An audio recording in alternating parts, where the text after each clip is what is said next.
Jesus Goes Public. Today's daily devotion from Pastor Greg Laurie.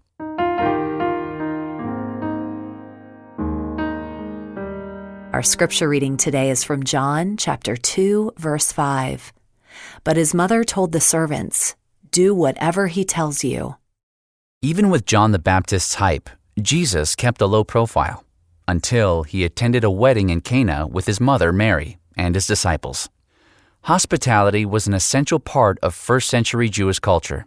The more lavishly a person entertained, the greater his social standing grew. Weddings were the ultimate test of a person's hospitality. So it wasn't unusual for wedding celebrations to last for days, with food and wine flowing all the while. Running out of wine in the middle of a wedding celebration was a worst-case scenario, but that's what happened at the wedding Jesus attended. Mary realized that the host would face public humiliation and shame if word got out. So she asked Jesus to intervene. Jesus was reluctant at first. "My time has not yet come," he told her. He had not yet performed a public miracle. He knew that when word got out about his miracle working, crowds would follow. And people would be less likely to focus on his teachings if they were just waiting for the next wow moment. Considering that Jesus hadn't yet performed any public miracles, it's interesting that Mary believed he could do something in that situation. She's the first person in John's Gospel to put her faith in Jesus. "Do whatever he tells you," she told the host's servants. Jesus rewarded her faith.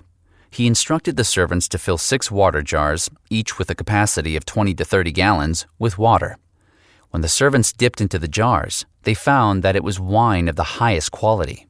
That may have been the first clue for John and the other disciples that the rabbi they were following was something more than a rabbi. A short time later, Jesus and his disciples traveled to Jerusalem for the Passover celebration. But when Jesus entered the temple, he saw that it had become a place of business. The Jerusalem temple was the center of worship for Jewish people throughout Israel. Many traveled long distances to worship and offer sacrifices there. But rather than bringing their own animals for sacrifice with them, many purchased them from merchants inside the temple complex. Several merchants exploited the opportunity and turned the temple complex into a marketplace. Jesus had too much reverence for God's house of worship to allow it to be defiled like that. So he overturned tables, scattered coins across the ground, and chased the merchants out of the temple. And those like John who listened closely while Jesus disrupted business as usual at the temple might have heard him refer to the building as "my Father's house." The Jewish religious leaders demanded that Jesus perform a miracle to prove that he had the authority to take such drastic action. "All right," Jesus replied, "destroy this temple, and in 3 days I will raise it up." The religious leaders scoffed because they didn't realize Jesus was talking about his own body.